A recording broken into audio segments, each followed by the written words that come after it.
አሰላሙ አሌይኩም ፋሚሊ እንዴት ናችሁ? ቤተሰቦቼ ሰላም ናችሁ ወይ?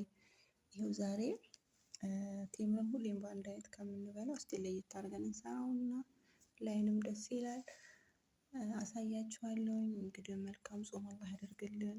እንኳን አደረሳችሁ። ክርስቲያኖችም ዘንድሮ እኩል ነው እንትን ያለው እንግዲህ ፈጣሪ ደግሞ የምንጨርሰው ሰው አላህ ያደርገን። እንግዲህ ጾማችንንም አላህ ይቀበለን እላችኋለሁ እህት ወንድሞቼ። እንግዲህ ቴምር ይሄ እንግዲህ የተፈጨ ቴምር ነው ይሄ ያለኝ።